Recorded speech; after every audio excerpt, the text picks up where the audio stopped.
میں بلا تاخیر و توقف عارف باللہ حضرت شاہ بلالی صاحب رحمۃ اللہ علیہ جو اس سرزمین کی بڑی شخصیت رہ چکے ہیں، ان کے فرزند ارجمند حضرت مولانا ادیب الرحمان صاحب غزالی ندوی ہمارے درمیان تشریف فرما ہے۔ میں ان سے مختصر طور پر درخواست کرتا ہوں وہ ہم تمام سامعین کو اپنے قیمتی نصائح سے مستفیض فرمائیں۔ تیرے سینے میں پوشیدہ ہے راز زندگی کہہ دے، مسلمہ سے حدیث سوز ساز زندگی کہہ دے۔ الحمد لله نحمده ونستعينه ونستغفره ونؤمن به ونتوكل عليه ونعوذ بالله من شرور انفسنا ومن سيئات اعمالنا من يهده الله فلا مضل له ومن يضلل فلا هادي له ونشهد ان لا اله الا الله وحده لا شريك له ونشهد ان سيدنا ونبينا مولانا محمدا عبده ورسوله اما بعد فاعوذ بالله من الشيطان الرجيم بسم الله الرحمن الرحيم يا ايها الذين امنوا اتقوا الله وقولوا قولا سديدا يصلح لكم اعمالكم ويغفر لكم ذنوبكم ومن يطع الله ورسوله فقد فاز فوزا عظيما۔ میرے بھائیوں اور دوستوں اور عزیز ساتھیوں اور اسٹیج پر بیٹھے ہوئے علماء کرام اور حاضرین جلسہ، جیسا کہ وقت کی قلت کا اعلان کیا گیا ہے، میں آپ حضرات کے سامنے اپنی بات چند منٹ میں رکھ کر انشاءاللہ آپ سے رخصت ہوں گا۔ میں نے آپ حضرات کے سامنے قرآن شریف کی جو آیت کریمہ پڑھی ہے، اسی کی ضمن میں نبی کریم صلی اللہ علیہ وسلم کی چند احادیث آپ حضرات کے سامنے پیش کروں گا اور کوشش کروں گا کہ انشاءاللہ اللہ کرے ہماری بات جو ہے وقت کے اندر ختم ہو جائے۔ جو آیت میں نے آپ حضرات کے سامنے پڑھی ہے، اس آیت میں میرے بھائیوں اور دوستوں اللہ تبارک و تعالیٰ نے بندوں سے تین چیز کا مطالبہ فرمایا ہے، اور اللہ تبارک و تعالیٰ نے یہ کہا ہے کہ اگر یہ تم تین کام کر جاؤ گے تو ہم تمہارے اوپر تین انعامات فرمائیں گے۔ سب سے پہلی چیز اللہ تبارک و تعالیٰ نے اس آیت کے اندر جس چیز کا مطالبہ فرمایا ہے وہ یہ ہے کہ بندو تم ایمان لے آؤ، یعنی مومنین اور کاملین کی جماعت میں داخل ہو جاؤ۔ معلوم یہ ہوا میرے بھائیوں اور دوستوں ساتھیوں کہ ایمان اصل چیز ہے، یعنی اگر ایمان نہیں ہے، ایمان کے بغیر ہم کتنی ہی نمازیں پڑھ ڈالیں، ایمان کے بغیر ہم کتنے ہی روزے رکھ لیں، ہم کتنے ہی اللہ تبارک و تعالیٰ کے راستے میں مال کو صدقہ و خیرات کر دیں، اللہ تبارک و تعالیٰ کے ہاں اس کی کوئی وقت اور اللہ تبارک و تعالیٰ کے ہاں اس کی کوئی قیمت نہیں۔ اسی لیے اللہ تبارک و تعالیٰ نے اس دنیا کے اندر قانون بنایا ہے کہ وہ لوگ جو اللہ تبارک و تعالیٰ کے اوپر ایمان نہیں رکھتے ہیں، اگر وہ اس دنیا کے اندر ہو کر کوئی کام کرتے ہیں تو اللہ تبارک و تعالیٰ ان کے نیک کام کو ضائع نہیں فرماتا، بلکہ اللہ تبارک و تعالیٰ اس کا بدلہ اس دنیا ہی کے اندر عطا فرما دیتا ہے۔ اللہ دنیا ہی کے اندر اللہ تبارک و تعالیٰ اس کا صلہ دے دیتا ہے، لیکن وہ لوگ جو اللہ تبارک و تعالیٰ کے اوپر ایمان رکھتے ہیں، جب وہ کوئی نیک کام کرتے ہیں تو اللہ تبارک و تعالیٰ آخرت میں اس کا پورا بدلہ عطا فرماتا ہے، اور اللہ تبارک و تعالیٰ دنیا کے اندر بھی اس کا بدلہ عطا فرماتا ہے۔ تو سب سے پہلی چیز اللہ تبارک و تعالیٰ نے اس آیت کے اندر ایمان کا مطالبہ فرمایا ہے، اور دوسری چیز جو اللہ تبارک و تعالیٰ نے اس آیت کے اندر مطالبہ فرمایا وہ یہ ہے کہ لوگوں تم تقوی اختیار کرو۔ تقوی کیا چیز ہے میرے بھائیوں؟ تقوی نام ہے اللہ تبارک و تعالیٰ کی منع کردہ چیزوں سے باز رہ جانا، اس سے رک جانا، اس کا نام تقوی ہے۔ اور ظاہر سی بات ہے میرے بھائیوں دوستو، جو شخص ایمان کے ساتھ اور تقوی کے ساتھ کوئی کام کرے گا تو اللہ تبارک و تعالیٰ اس کے چھوٹے سے چھوٹے عمل کو بھی پہاڑ کے برابر بنا دے گا، اور اگر ایمان نہیں اور تقوی نہیں ہے میرے بھائیوں تو اس کے بڑا سے بڑا عمل بھی اللہ تبارک و تعالیٰ کے یہاں اس کی کوئی حیثیت اور کوئی وقت نہیں۔ تو کہنے کا مطلب یہ ہے کہ ہماری زندگی پرہیزگاری والی زندگی ہو، ایمان والی زندگی ہو، اور اسلام کے دائرے میں رہ کر ہماری زندگی گزرے۔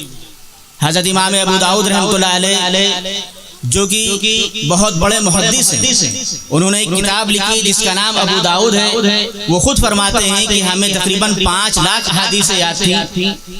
اور ان 5 لاکھ احادیث میں جو فرماتے ہیں کہ میں نے 4800 احادیث کا انتخاب فرمایا، اور ان 4800 احادیث میں سے صرف 4 حدیثوں کا انتخاب فرمایا، اور بتایا کہ ان 4 حدیثوں کے متعلق اگر انسان اپنی زندگی گزارنے لگ جائے اور اس 4 حدیثوں کو زندگی کا اپنا نصب العین انسان بنا لے تو اس کی زندگی اسلام کے دائرے میں رہ کر گزرنے والی ہوگی، اور شریعت اس کی زندگی میں داخل ہو جائے گی۔ سب سے پہلی حدیث جس کی نشاندہی حضرت امام ابو داؤد رحمۃ اللہ علیہ نے فرمائی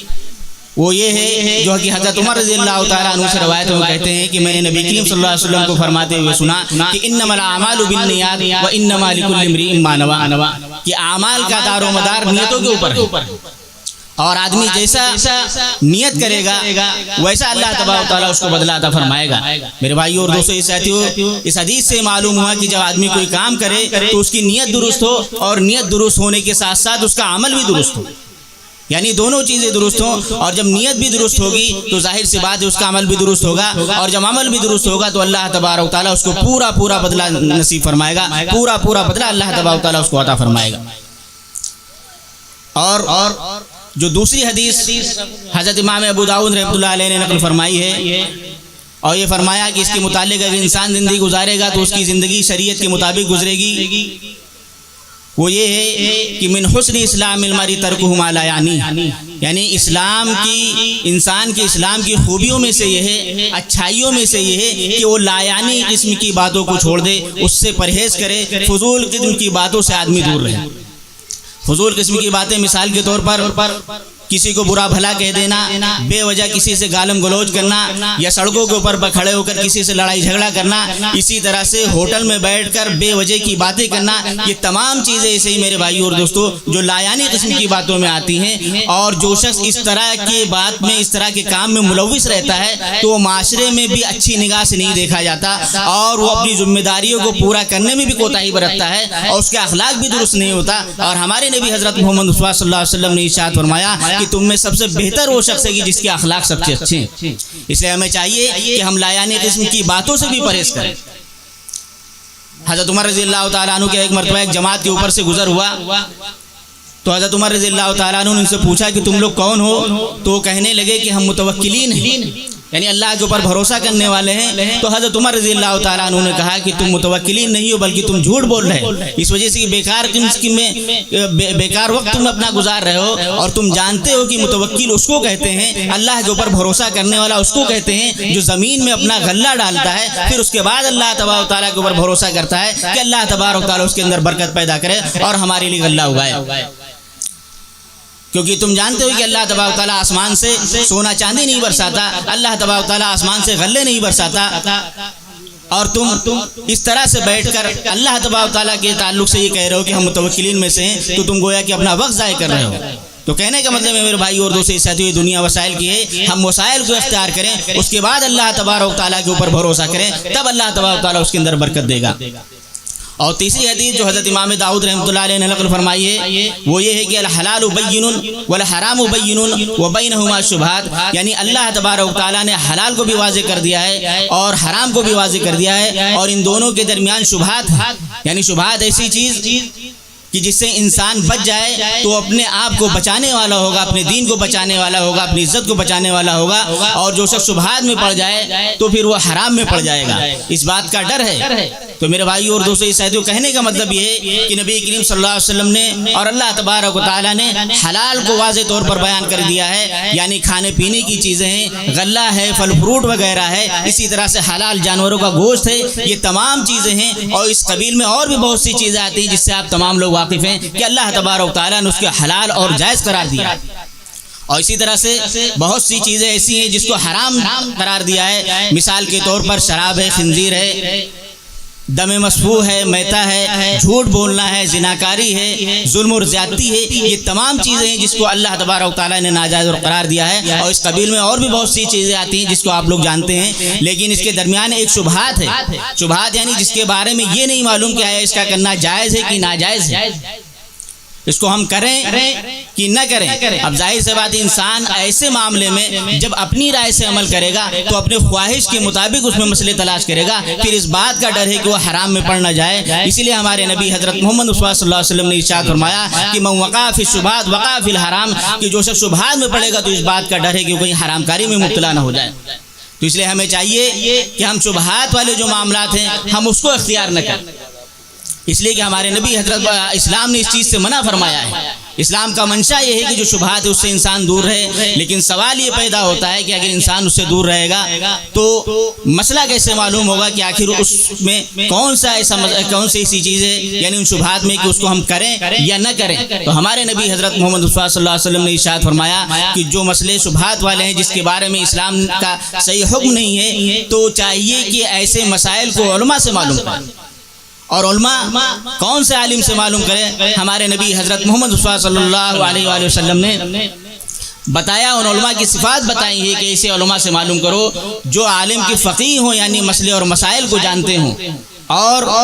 فقیہ ہونے کے ساتھ ساتھ وہ متقی ہوں، پرہیزگار ہوں، اور اسی کے ساتھ ساتھ وہ عابد ہوں یعنی عبادت گزار ہوں۔ ایسے لوگوں سے مسئلے مسائل کو معلوم کرو۔ ظاہر سی بات ہے جب وہ کوئی مسئلہ بتائیں گے تو وہ ایسا مسئلہ بتائیں گے جو حرام سے، حرام کاری میں پڑنے سے دور رکھنے والا مسئلہ ہوگا۔ تو ہم ایسے لوگوں سے میرے بھائی اور دوستوں اپنا مسئلہ معلوم کریں۔ اور امام ابو داؤد رحمۃ اللہ علیہ نے جو چوتھی حدیث نقل فرمائی ہے، جس کے بارے میں فرمایا کہ اگر اس کے متعلق انسان عمل کرے گا تو اس کی زندگی شریعت کے دائرے میں رہ کر گزرے گی، وہ یہ ہے کہ کوئی شخص اس وقت تک مومن نہیں ہو سکتا جب تک کہ وہ اپنے بھائی کے لیے بھی وہی چیز نہ پسند کرے جو اپنے لیے پسند کرتا ہے۔ یعنی جو اپنے لیے اچھی چیز پسند کرتا ہے، اچھی چیز اپنے لیے انتخاب کرتا ہے، اسی چیزوں کا انتخاب اپنے بھائی کے لیے بھی کرے۔ اور جب انسان ایسا کرتا ہے تو وہ آدمی معاشرے کے اندر سخی مشہور ہوتا ہے اور لوگ اس کو اچھا کہتے ہیں، اور معاشرے میں بھی اس کی عزت ہوتی ہے، اس کا چرچا ہوتا ہے، اور شہروں میں بھی اس کی عزت ہوتی ہے اور اس کی بھلائی بیان کی جاتی ہے۔ لیکن آج ہمارا حال یہ میرے بھائیوں اور دوستوں کہ ہم لوگ اس کے قریب بھی نہیں ہیں۔ یعنی جس اچھی چیزوں کا انتخاب ہم اپنے لیے فرماتے ہیں، جن عمدہ چیزوں کا انتخاب ہم اپنے لیے فرماتے ہیں، ہم اپنے بھائیوں کو اس کا مستحق بھی نہیں سمجھتے۔ اور یہی نہیں، اگر ہمارے کسی بھائی کو کوئی بھلائی پہنچ رہی ہو، کوئی اچھائی پہنچ رہی ہو، تو ہم اس تدبیر میں لگ جاتے ہیں کہ کس طرح سے یہ اچھائی، یہ بھلائی ہم تک پہنچ جائے اور اس سے کٹ جائے۔ ہمارے نبی حضرت محمد مصطفیٰ صلی اللہ علیہ وسلم نے ارشاد فرمایا کہ جس شخص کے نظریات یہ ہوں تو وہ شخص مومن نہیں ہو سکتا۔ آپ صلی اللہ علیہ وسلم نے ارشاد فرمایا کہ تم میں سے کوئی شخص جب اپنے گھر میں کوئی چیز پکائے تو چاہیے کہ اس کا ایک پیالہ اپنے پڑوس کے یہاں بھی بھیج دے۔ اور فرمایا نبی کریم صلی اللہ علیہ وسلم نے اگر تم میں سے کوئی شخص اپنے یہاں پھل فروٹ وغیرہ خرید کے لائے تو اس کو چاہیے کہ اپنے پڑوس کو بھی اس میں شریک کرے، اور اگر نہیں شریک کر سکتا یعنی شریک کرنے کی گنجائش نہیں ہے تو چھپا کر لے کر آئے، اور اپنے بچوں کو دے کھانے کے لیے تو ان سے منع کر دے کہ باہر نہ لے کر جائیں، کیونکہ دوسرے لوگ اس کو دیکھتے ہیں تو دوسرے بچے دیکھیں گے تو اس سے کبیدہ خاطر ہوں گے۔ تو میرے بھائیوں اور دوستوں، یہ ساتھیوں، یہ 4 حدیثیں جو میں نے آپ حضرات کے سامنے بیان فرمائی، اس کے دائرے میں رہ کر آپ غور کر لیجئے کہ اسلام کی جو تعلیمات ہیں وہ 4 چیزوں میں محدود ہیں۔ ایک عبادات ہے، دوسرے اخلاقیات ہے، تیسرے معاملات ہے، اور چوتھے معاشرت ہے۔ اور یہ چاروں حدیثیں جو میں نے آپ حضرات کے سامنے بیان فرمائی، پہلی حدیث جس میں انما الاعمال بالنیات کا ذکر ہے، یہ عبادات سے تعلق ہے، یعنی انسان جو عمل کرتا ہے وہ کس کے لیے کرتا ہے، یعنی اللہ تبارک و تعالیٰ کی رضا کے لیے کرتا ہے تو اس کی نیت درست ہونی چاہیے۔ اور دوسری حدیث جو ہے وہ اخلاقیات سے تعلق رکھتی ہے، یعنی انسان فضول قسم کی باتوں سے پرہیز کرے۔ اور تیسری حدیث جو ہے وہ معاملات سے تعلق رکھتی ہے، جس میں حلال اور حرام کا ذکر آیا ہے۔ اور چوتھی حدیث جو ہے میرے بھائیوں وہ معاشرت سے تعلق رکھتی ہے، جس میں کہ یہ ذکر آیا ہے کہ اپنے بھائیوں کے لیے بھی وہی چیز پسند کرے جو اپنے لیے پسند کرتا ہے۔ جب انسان اس طرح سے اپنی زندگی گزارے گا میرے بھائیوں اور دوستوں ساتھیوں، تو اس کی زندگی مومنانہ زندگی ہوگی، اور مومنین کے لیے اللہ تبارک و تعالیٰ نے میرے بھائیوں اور دوستوں ساتھیوں اس دنیا کے اندر مدد کا وعدہ فرمایا ہے۔ اللہ تبارک و تعالیٰ نے مومنین کے لیے، اللہ تبارک و تعالیٰ نے اس دنیا کے اندر نصرت کا وعدہ فرمایا ہے۔ چنانچہ ایک واقعہ ذکر کیا جاتا ہے کہ امام شعراوی رحمۃ اللہ علیہ، ان سے کسی نے پوچھا کہ آپ کے قرآن میں جو چیزیں لکھی ہوئی ہیں کیا سب کی سب وہ صحیح ہیں؟ تو حضرت امام شعراوی رحمۃ اللہ علیہ فرماتے ہیں کہ میں نے بہت ہی زور دے کر اس کو جواب دیا کہ قرآن کے اندر جو بھی چیز لکھی ہوئی ہے سب کے سب صحیح ہیں اور درست ہیں۔ پھر کہتے ہیں کہ اس شخص نے اعتراض کیا اور یہ کہا کہ اللہ تبارک تعالیٰ نے قرآن شریف میں ارشاد فرمایا ہے کہ لن یجعل اللہ للکافرین علی المؤمنین سبیلا، کہ اللہ تبارک تعالیٰ کافرین کو مومنین کے اوپر غلبہ نہیں عطا فرمائے گا۔ لیکن آج ہم دیکھ ہی رہے ہیں کہ ہر جگہ کافر مسلمانوں کے اوپر غالب ہیں، مومنین کے اوپر غالب ہیں۔ یہ کیا ہے؟ تو حضرت امام شعراوی رحمۃ اللہ علیہ نے جواب دیا کہ اللہ تبارک و تعالیٰ نے اس آیت کے اندر فرمایا ہے کہ لن یجعل اللہ للکافرین علی المؤمنین سبیلا، کہ اللہ تبارک و تعالیٰ کافروں کو مومنین کے اوپر غلبہ نہیں عطا فرمائے گا۔ اللہ تبارک و تعالیٰ نے مسلمین نہیں فرمایا ہے، مومنین فرمایا ہے، اور ہمارا حال یہ ہے کہ ہم مسلم ہیں، ہم مومن نہیں ہیں۔ کسی بزرگ سے کسی نے پوچھا کہ مومن اور مسلم میں کیا فرق ہے، تو انہوں نے جواب دیا کہ مسلمان وہ ہے جو اللہ کو مانتا ہے، اور مومن وہ ہے جو اللہ کی مانتا ہے۔ تو میرے بھائیو اور دوستو، ساتھیو، اس دنیا میں رہ کر ہم اللہ کی مانیں، اللہ کے قانون کو مانیں، اس کے مطابق زندگی گزاریں اور ایمان والے بنیں، تو اللہ تبارک و تعالیٰ کی مدد آئے گی۔ اللہ تبارک و تعالیٰ نے قرآن شریف میں جہاں جہاں بھی مسلمانوں کی نصرت کا وعدہ فرمایا ہے، وہاں اللہ تبارک و تعالیٰ نے مومنین کا لفظ استعمال فرمایا ہے کہ ہم مومن بن کے اس دنیا کے اندر زندگی گزاریں۔ اور مومن کون ہے، اس کی تعریف میرے بھائی اور دوستو اسے تو قرآن شریف میں بھی آئی ہے۔ فرمایا کہ اللہ تبارک و تعالیٰ فرماتا ہے التائبون العابدون الحامدون السائحون الراکعون الساجدون العامرون بالمعروف والناہون عن المنکر والحافظون لحدود اللہ وبشر المؤمنین۔ اللہ تبارک و تعالیٰ فرماتا ہے کہ مومنین وہ ہیں جو اللہ تبارک و تعالیٰ کی طرف بار بار پلٹنے والے ہیں، مومنین وہ ہیں جو اللہ تبارک و تعالیٰ کی عبادت کرنے والے ہیں، مومنین وہ ہیں جو اللہ تبارک و تعالیٰ کے حمد کے گن گانے والے ہیں، مومنین وہ ہیں جو اللہ تبارک و تعالیٰ کی خاطر اس کی زمین میں گردش کرنے والے، اس کی دعوت کو پھیلانے والے ہیں، مومنین وہ ہیں جو اللہ تبارک و تعالیٰ کے لیے رکوع اور سجدہ کرنے والے ہیں، مومنین وہ ہیں جو اللہ تبارک و تعالیٰ کے لیے امر بالمعروف اور نہی عن المنکر کرنے والے ہیں، مومنین وہ ہیں جو اللہ تبارک و تعالیٰ کی حدود کی حفاظت کرنے والے ہیں۔ جب اس طرح سے اللہ تبارک و تعالیٰ کے ساتھ میرے بھائی اور دوستو یہ ساتھیو انسان معاملہ کرتا ہے، تو اللہ تبارک و تعالیٰ فرماتا ہے کہ ایسے مومنین کو بشارت دے دو کہ ان کے لیے دنیا میں بھی کامیابی ہے اور آخرت میں بھی اللہ تبارک و تعالیٰ ان کے لیے کامیابی رکھی ہے۔ تو ہمیں چاہیے میرے بھائی اور دوستو کہ شریعت کے دائرے میں رہ کر، اسلام کے دائرے میں رہ کر ہم اپنی زندگی گزاریں اور سچے اور پکے مومن بنیں۔ آج اللہ تبارک و تعالیٰ کی نصرت جو ہمارے ساتھ نہیں ہے، اس کا یہی سبب ہے میرے بھائیو کہ ہم ایمان والے، سچے ایمان والے نہیں ہیں، ہم پکے ایمان والے نہیں ہیں۔ ہم ایمان جو اللہ تبارک و تعالیٰ نے جو قوانین بنائے ہیں، آپ صلی اللہ علیہ وسلم جو دین لے کر آئے ہیں، اس دین کے تعلق سے ہماری زندگی صحیح طور سے نہیں گزر رہی ہے۔ اگر آپ غور کر کے دیکھیں تو ایک گھرانہ بھی آپ کو ایسا نہیں ملے گا کہ شاید اس کے گھر کے تمام افراد نمازی ہیں۔ جو نماز اتنی بڑی عبادت ہے، جب اس میں ہم سے اس طرح سے کوتاہی ہو رہی ہے، تو باقی چھ عبادتوں کے بارے میں ہم کیا آپ کا خیال ہو سکتا ہے یا کیا کہہ سکتے ہیں؟ تو میرے بھائیوں، کہنے کا مطلب یہ ہے کہ ایمان کے تعلق سے ہم اپنی زندگی گزاریں اور مومنین والی زندگی گزاریں،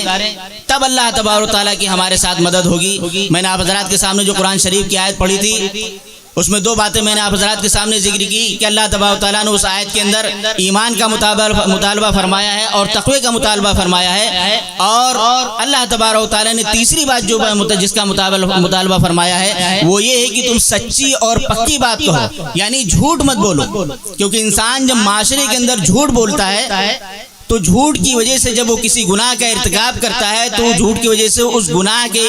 کو دوسرے کے اوپر ڈالنے کی کوشش کرتا ہے، جس کی وجہ سے معاشرے کے اندر ایک خرابی پیدا ہوتی ہے، ایک بگاڑ پیدا ہوتا ہے۔ تو اللہ تبارک و تعالیٰ نے فرمایا کہ تم سچ بولو اور جھوٹ مت بولو۔ جب یہ تین کام تم کر لو گے تو اللہ تبارک و تعالیٰ فرماتا ہے کہ ہم تمہارے اوپر بھی تین انعامات فرمائیں گے۔ پہلا انعام یہ ہے کہ یصلح لکم اعمالکم، کہ اللہ تبارک و تعالیٰ تمہارے اعمال کو درست فرما دیں گے۔